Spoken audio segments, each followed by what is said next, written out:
Hello dear students, welcome back to my YouTube channel and this is your English teacher Vijay. तो बच्चों, Uttarakhand board से related grammar section के बहुत सारे questions को मैं धीरे धीरे वन बाय वन सॉल्व कराते जा रहा हूं और उम्मीद है कि आपको आ भी रहा होगा। और आज की वीडियो में भी हम 2 मार्क्स का एक क्वेश्चन के कॉन्सेप्ट पढ़ेंगे बहुत ही शॉर्टली स्मार्टली, क्योंकि आपके एग्जाम बहुत ही नियर है। ज़्यादा लंबा समय आपको लेना भी नहीं है ऑनलाइन। जल्दी जल्दी आपको चीज़ों को सीख लेना है। चाहे तो आप कॉपी पेन पकड़ के फटाफट लिखते लिखते चीज़ों को समझें, ठीक है।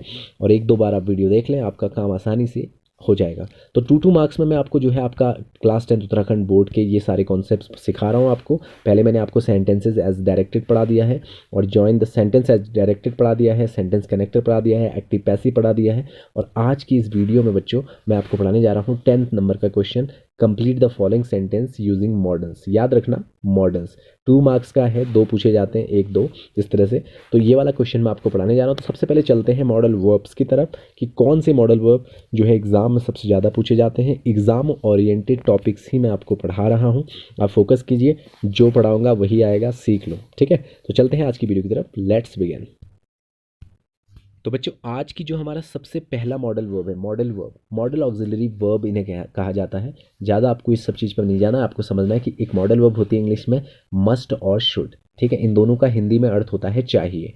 इन दोनों का यूज़ हम कब करते हैं? जब हम किसी को एडवाइस देनी हो या कोई सजेशन देना हो, यानी परामर्श देना हो या सलाह देनी हो, ठीक है। दोनों एक ही चीज़ है लगभग, एडवाइस एंड सजेशंस। जब हमें किसी को देने हो तो उस वक्त हम मस्ट या शुड का यूज़ करते हैं। अब ये एडवाइजेस क्या होते हैं? जैसे हम बोलते हैं कि यार तुम्हें शराब नहीं पीनी चाहिए, तुम्हें पढ़ना चाहिए, तुम्हें बड़ों की इज्जत करनी चाहिए, तुम्हें टीचर का कहना मानना चाहिए, तुम्हें डॉक्टर के पास जाना चाहिए। तो जो चाहिए चाहिए चाहिए वाले वर्ड आते हैं, यही हमारे सजेशन है जो हम अक्सर बच्चों को देते जाते हैं, या आप भी अपने बच्चों को, आपसे छोटों को देते होंगे। तो यही सेंटेंस को बनाने में इंग्लिश के मॉडल वर्ब्स यूज़ होते हैं, ठीक है। तो मॉडल वर्ब मस्ट और शुड का क्या यूज़ होता है ये मैंने आपको बता दिया कि एडवाइस और सजेशन के लिए इनका यूज़ किया जाता है। अब मैं सीधे लेके चलता हूँ आपको इनके एग्जाम्पल्स की तरफ, और एग्जाम्पल के थ्रू आप समझ जाएंगे कि कैसे आपको इन मॉडल वर्ब्स को एग्जाम में फिक्स करना है। तो बच्चों देखो, पहला हमारा सेंटेंस है वी। यहाँ पर डैश डैश जो दिया हुआ है, यहाँ मैं ये दिखाना चाह रहा हूँ कि इस तरह से आपको फिल दिया होगा। यहाँ पे आपको फिल करना होगा, आपके पास ऑप्शन नहीं होंगे। आपको अपने माइंड में सोचना पड़ेगा कि कौन सा मॉडल वर्ब हमें यूज़ करना है। यानी वहाँ पर आपको ऑप्शन नहीं मिलेगा, केवल फिल इन द ब्लैंक मिलेगा। यहाँ तो मैंने ऑप्शन फिल किया हुआ है ताकि आपको समझा भी सकूँ, ठीक है।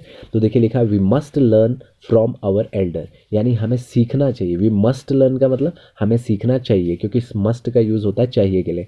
तो वी मस्ट लर्न मीन्स हमें सीखना चाहिए, क्या? किससे? फ्रॉम आवर एल्डर, यानी हमें अपने बड़ों से सीखना चाहिए। आवर एल्डर्स मीन्स हमारे बड़ों से, यानी अपने बड़ों से हमें क्या करना चाहिए? सीखना चाहिए। तो ये एक सजेशन है, तो इसीलिए हमने यहाँ पर किसका यूज़ कर लिया?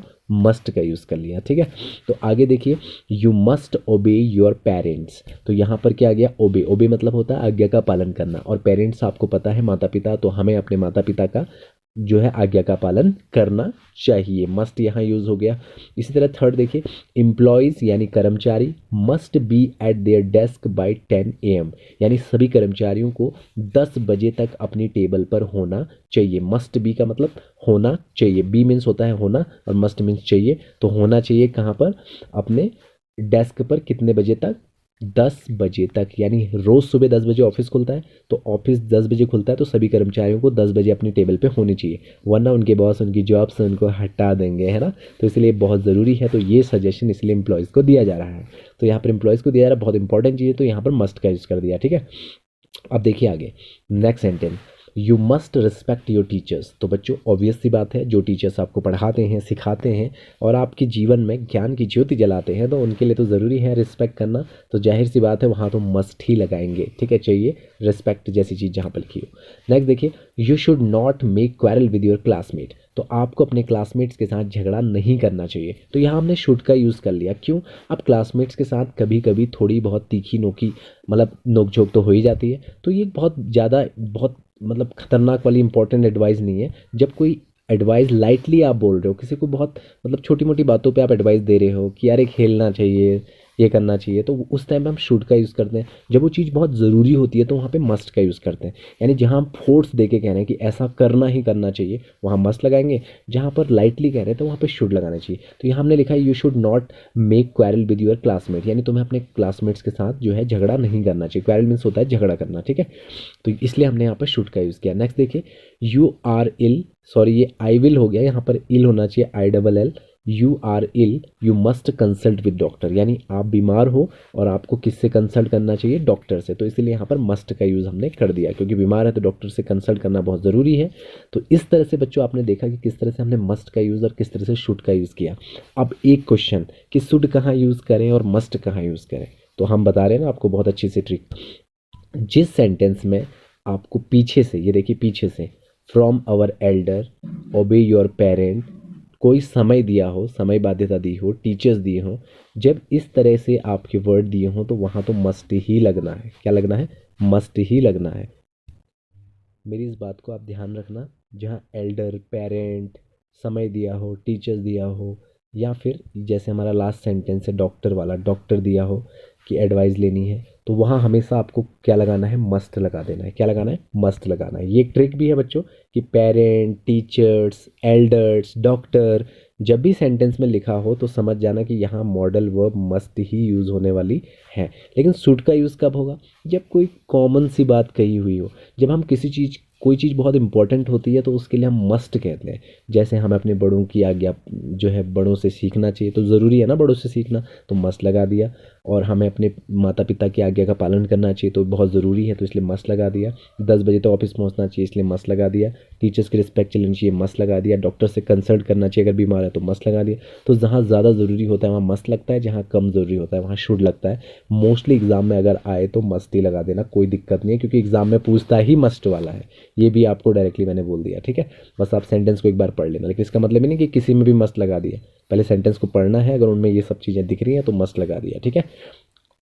तो आगे चलते हैं नेक्स्ट पे। तो हमारा जो दूसरा आज का मॉडल वर्ब है वो है बच्चों मे मीन्स भी, मे मीन्स होता है सकता या सकती, ठीक है। तो मे मीन्स होता है सकता या सकती, और मे का यूज़ कब कब किया जाता है, एक किया जाता है बच्चों मे का यूज़ पॉसिबिलिटी के लिए, और दूसरा किया जाता है परमिशन के लिए, यानी संभावना के लिए, और आज्ञा, आज्ञा के लिए, किसी से अनुमति लेने के लिए। परमिशन मीन्स अनुमति और पॉसिबिलिटी मीन्स संभावना, और मीनिंग होता है सकता, ठीक है। तो जैसे क्या मैं अंदर आ सकता हूँ, क्या मैं आपके साथ खेल सकता हूँ, क्या मैं ये पिक्चर देख सकता हूँ, ये हो गई परमिशन। और पॉसिबिलिटी क्या हो सकती है, आज वो स्कूल आ सकती है, आज बारिश हो सकती है, आज बादल टूट सकता है। तो इस तरह की संभावनाएं होती हैं, ठीक है। तो ये दो टाइप के जो सेंटेंस हैं वो मे से बनते हैं। तो आइए चलते हैं कुछ सेंटेंसेस की तरफ। तो देखो बच्चों, सेंटेंस तो आपको पढ़ना पड़ेगा और जानना पड़ेगा कि किस सेंस में लिखा हुआ है। जैसे यहाँ पे लिखा हुआ है do not eat this fruit, यानी इस फ्रूट को मत खाओ, ठीक है, इस फ्रूट को मत खाओ। इट मे बी पॉइजनस, ये क्या हो सकता है, ये जहरीला हो सकता है, पॉइजनस हो सकता है। तो देखो बच्चों, यहाँ एक संभावना ही तो है कि इस फ्रूट को मत खाओ, ये पॉइजनस हो सकता है। तो जब संभावना होगी तो क्या लगा देंगे, मे लगा देंगे। आगे देखिए, you may be busy today, इसी तरह से यहाँ पर भी लिखा हुआ है कि शायद आज आप बिजी हो सकते हो, ठीक है। बी मीन्स होना होता है, अभी मैंने बताया था। तो बिजी तो आपको पता है व्यस्त, यानी आज आप व्यस्त हो सकते हो, ये भी एक संभावना है, इसलिए हम मे लगा दिया, ठीक है। तो जहाँ संभावना है वहाँ आपको क्या लगा देना है, मे। इसी तरह से नेक्स्ट सेंटेंस है द स्काई इज़ क्लाउडी, यानी आज जो आसमान है वो बादलों से भरा हुआ है। It may be rain today, आज बारिश हो सकती है। तो ये भी संभावना है ना। और ये वाला कई बार सेंटेंस आता है इट डैश रेन टुडे, तो आपको मे लगा देना है, आज बारिश हो सकती है, ठीक है, तो मे लगा देना है। इस तरह से मैंने सेंटेंस अलग भी किया, इट मे रेन टुडे, इस तरह से। तो बच्चों यानी हमें यहाँ ही पता चल गया, जहाँ पर संभावना वाली फीलिंग आए आपको सेंटेंस में, जैसे यहाँ खाने में पॉइजन हो सकता है, या आज आप व्यस्त हो सकते हो, आज बारिश हो सकती है, इस तरह के सेंटेंसेस लिखे हुए आपको दिखे, मतलब वहाँ आपको बारिश वगैरह या ऐसा पॉइजनस होना, किसी के बिजी होने की बात पता चले, ठीक है। नॉर्मली ये बारिश वाला कई बार आ भी जाता है। तो ऐसी कंडीशन में आपको उस सेंटेंस में क्या फिल करना है, मे में माई मत लिख देना, MAY मे होता है, ठीक है। एक महीना भी होता है मे, वही वाला मे। और बच्चों कई बार क्या होता है, एक सेंटेंस आता है जहाँ पर आपको आगे से फिल इन द ब्लैंक होता है, फिर होता है आई कम इन सर, तो ये तो आपको पता है क्वेश्चन मार्क, तो यहाँ आप तो मे ही लगाओगे, क्योंकि परमिशन के लिए मे लगता है। आप क्लास में भी बोलते हो मे आई कमिंग सर, तो जब भी आई कम इन बाद में लिखा हो और पहले फिल इन द ब्लैंक हो तो हमेशा मे लगा देना, ठीक है। तो आपका सेंटेंस पूरा पूरा सही हो जाएगा। और जहाँ पर बारिश वाला लिखा हो इसको ध्यान देना, रेन टुडे लिखा होगा तो समझ जाना आँख बंद करके मे लगा देना, कोई दिक्कत नहीं, ख़राब नहीं होगा कभी, 110%, ठीक है। अब चलते हैं नेक्स्ट मॉडल वर्ब पे। देखो बच्चों, नेक्स्ट है आपका कैन या फिर कुड। कैन जो है वो प्रेजेंट सिचुएशन में यूज़ किया जा सकता है, और कुड जो है वो पास्ट में किया जाता है, और कई बार पोलाइट रिक्वेस्ट के लिए भी कुड का यूज़ किया जा सकता है। और इसका मतलब होता है सकता। अब देखो मे का मतलब भी सकता, कैन कुड का मतलब भी सकता। तो ग्रामर का यही चक्कर है, जहाँ पॉसिबिलिटी और परमिशन की बात आए वहाँ पर आपको क्या यूज़ कर देना है, मोस्टली मे का यूज़। और एबिलिटी के लिए अगर आपकी बात की जाए तो आप क्या करोगे, और यहाँ पोलाइट रिक्वेस्ट किसी से करनी है तो तब आप क्या लगाओगे, कुड लगाओगे। ठीक है, तो देखिए सेंटेंस देखते हैं, सेंटेंस से आराम से समझ में आ जाएगा। पहला सेंटेंस, ही इज़ ओल्ड, वो बूढ़ा है, that he can not run. अब वो बूढ़ा है और यहाँ लिखा है नॉट रन। अब कोई व्यक्ति बूढ़ा है, नॉट रन लिखा है, तो आप समझ जाओगे कि यार ये तो एबिलिटी की बात है, योग्यता की बात है, क्षमता की बात है, ताकत की बात है। तो जहाँ क्षमता, योग्यता, ताकत जैसी सेंस आती है वहाँ तो कैन ही लगता है भाई, तो हमने लगा दिया कैन, इसलिए हो गया ही इज़ ओल्ड, वो बूढ़ा है, दैट इसलिए ही कैन नॉट रन, वो दौड़ नहीं सकता है। और कैन का मतलब सकता होता है। समझ गए बात को। अब दूसरा सेंटेंस देखो, मैंने समझाने के लिए लिखा है कैन का पास्ट फॉर्म, यानी जब आपको कोई सेंटेंस पास्ट में लिखा दिखे और वहाँ क्षमता वाली सेंस आए तो वहाँ कुड लग जाएगा। देखिए कैसे, ही वॉज ओल्ड, यहाँ तक क्या था, ही इज़ ओल्ड, वो बूढ़ा है, और यहाँ क्या है, ही वॉज ओल्ड, वो बूढ़ा था, that he could not lift the table, इसलिए वो टेबल को नहीं उठा सकता था। तो यहाँ पर बच्चों हमने कुड इसलिए लगाया क्योंकि यहाँ वॉज में सेंटेंस लिखा हुआ है, ये पास्ट में है और कैन की पास्ट फॉर्म होती है कुड, तो तब हम कैन ना लगा के क्या लगाया है, could. He was old that he could not lift the table, क्योंकि वो बूढ़ा है, बूढ़ा था इसलिए वो टेबल नहीं उठा सका। ठीक है, या नहीं सकता था। इस तरह से सेंटेंस हो गया। दूसरा सेंटेंस देखिए यहाँ पर, I dash swim in the river. अब यहाँ आई लिखा है और लिखा है स्विम इन द रिवर, यानी मैं, और नदी में तैर, तो यानी इसका मतलब मैं नदी में तैर सकता हूँ, यानी ये क्षमता की बात है कि स्विम कर ले रहा है कोई रिवर में, और वो कौन है, मैं, तो कैन लग जाएगा, I can swim in the river. तो हो गया सेंटेंस पूरा, I can swim in the river. Next देखिए, समझ में आ गई होगी बात कि किस तरह से हमने सेंटेंस यूज़ किए हैं। एक बार फिर से ये बात समझा दे रहा हूँ। यहाँ ही इज़ लिखा है प्रेजेंट, और क्षमता पता चल रही कि नॉट रन, और इसलिए हमने यहाँ कैन लगा दिया। यहाँ वॉज लिखा था इसलिए कैन की पास्ट फॉर्म कुड लगा दी। ठीक है, कुड, COULD, और यहाँ पर नॉट लिफ्ट द टेबल, आगे सेंटेंस हो गया। यहाँ आपको समझ में आ गया होगा, क्षमता बता रहे कि वो रिवर में तैर सकता है। नेक्स्ट सेंटेंस है हमारा, सी इज़ इल, वो बीमार है, सी कैन प्ले फुटबॉल। तो बच्चों यहाँ एक गड़बड़ हो गई, यहाँ नॉट भी लगना चाहिए था। ठीक है, शी इज़ इल, वो बीमार है, she can not play football, यानी वो फुटबॉल नहीं खेल सकती। तो कैन नॉट, यहाँ पर नॉट प्ले फुटबॉल लिखा होना चाहिए था, नॉट में लगाना भूल गया, तो आप समझ लेना सी इज़ इल, वो बीमार है। अब आपको पता चल रहा है इस सेंस में वो बीमार है।